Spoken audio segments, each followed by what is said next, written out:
As we begin section 7.3 on multiplying and dividing radical expressions, we're going to be dealing with binomials today and also rationalizing binomials and working through those different scenarios. One of our primary ideas today is going to be coming over and remembering the ideas of FOIL over here on the right as some of our tips, and we're going to talk later about what it means to write as two binomials, conjugates, and rationalizing. But first, let's talk and review a little bit about FOIL. FOIL stands for just the distributing of the first two in the binomial to the back two in the binomial. So let's take a look at our first one here. We have 2 plus 4 root 3 times 1 minus 5 root 3. The first movement there is the f, traditionally the first times the first, so that is 2. And then the outside comes from 2 times negative 5 root 3. So the 2 times the negative 5 gives you negative 10 root 3. Then we're going to move to the inside times the inside. So that's the 4 root 3 times the 1. So that's plus 4 root 3. And then we're going to go last 4 root 3 times negative 5 root 3. So that is negative 20 root 9. Paying attention to the root 3 times the root 3 is the root 9.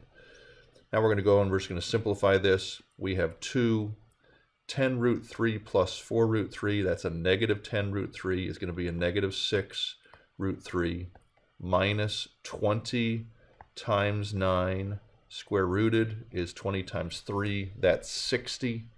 So my final answer is going to be 2 minus 60, or negative 58 minus 6 root 3. That's going to be our final answer for this problem. As we look at the next one, we have a binomial squared. Very, very straightforward here. We just need to remember that this can be written as a binomial times the same binomial, and then we're going to FOIL just like we did in problem 1. So first, 2 times 2 is 4.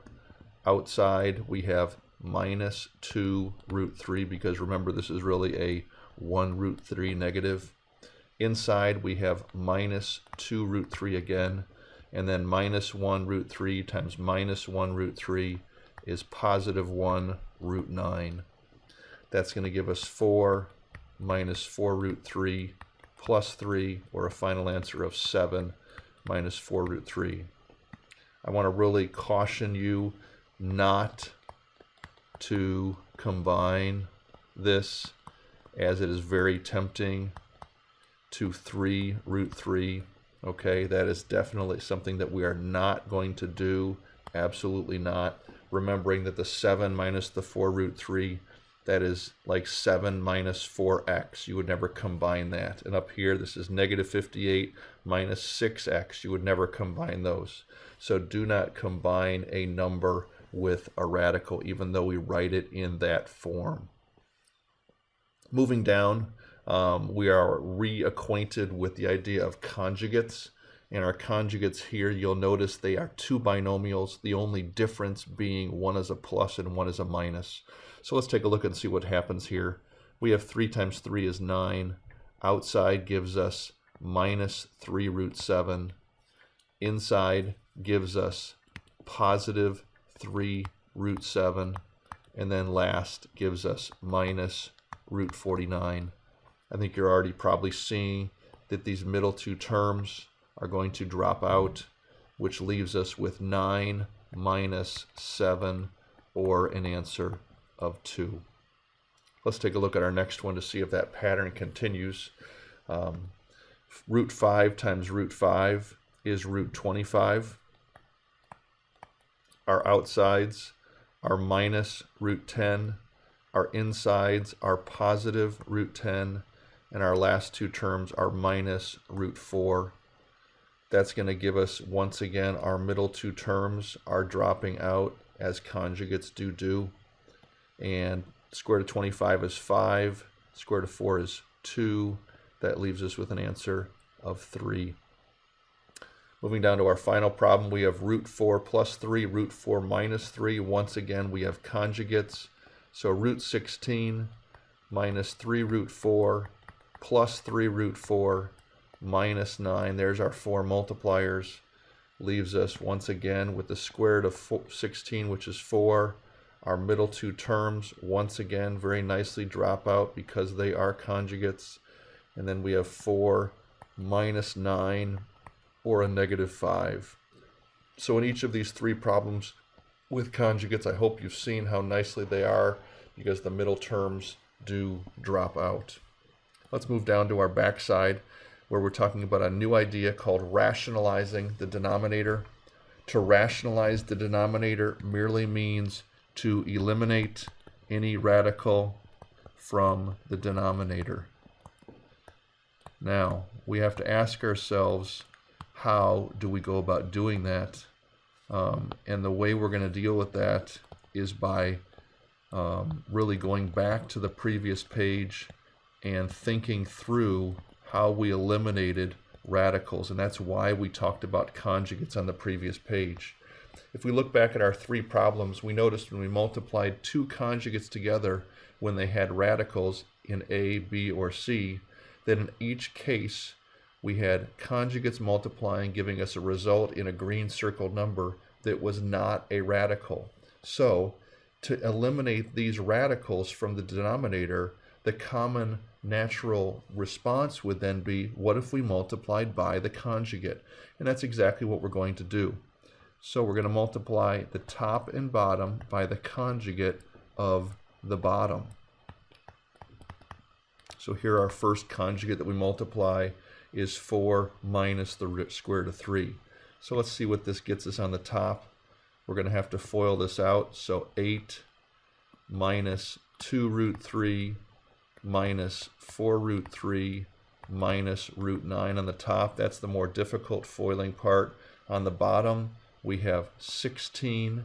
And now here's where you need to start really thinking, remembering the middle two terms drop out, the O and the I will cancel. And so I'm just going to negate that step completely, realizing that they do cancel. And that means we have minus the square root of 9.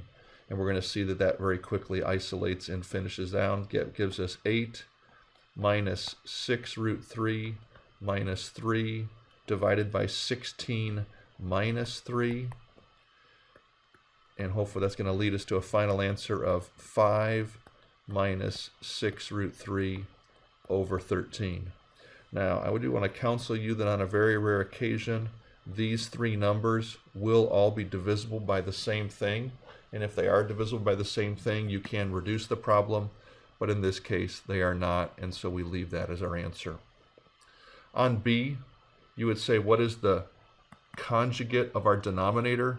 And the conjugate of that denominator is going to be this 4 plus the square root of 15. So we're going to multiply top and bottom by that conjugate again. And so now let's FOIL the top. 24 plus 6 root 15 plus 4 root 15 plus the square root of 225. And I hope you realize that's going to become 15 very shortly. On the bottom, we're going to have 16 minus the square root of 225. And once again, that is going to be 15 very shortly. Our next step, we have 24 plus 10 square root of 15 plus 15 over 16 minus 15. It's so nice that denominator is going to knock out to 1. And that's going to leave us with a final answer of 39 plus 10 root 15 as our answer. Once again, this is called rationalizing the denominator because we are eliminating the radicals in the bottom. The way we do this, once again, we multiply by the conjugate. So let's look at our last one. The conjugate of 1 plus the square root of 3 is 1 minus the square root of 3. So we're going to multiply top and bottom by that conjugate. So here we go. 2 times 1 is 2. 2 times negative root 3 is negative 2 root 3. Negative 3 root 3 times 1 is negative 3 root 3. Negative 3 root 3 times negative root 3 is positive 3 root 9 all over our denominator.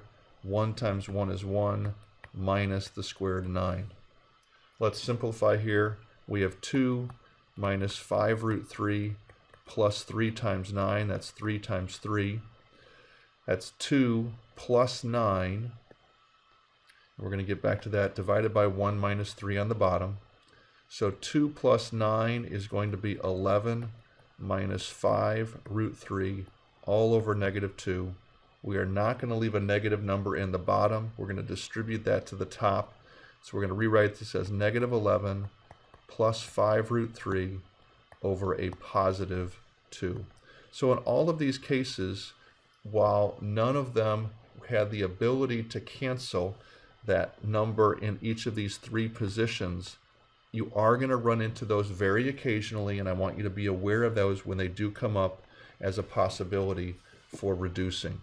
But other than that, we're going to talk about then just how to FOIL, how to multiply two binomials, how to multiply conjugates, and then how to rationalize. And this kind of wraps up our section 3 of this part of the chapter. Okay, we've got the problems down here at the bottom. I've tried to eliminate the ones that aren't necessary, and so you've got a pretty straightforward assignment here as we move into the weekend. As we're talking 13 through 21, 27 through 37 odd. I hope this has been helpful for you.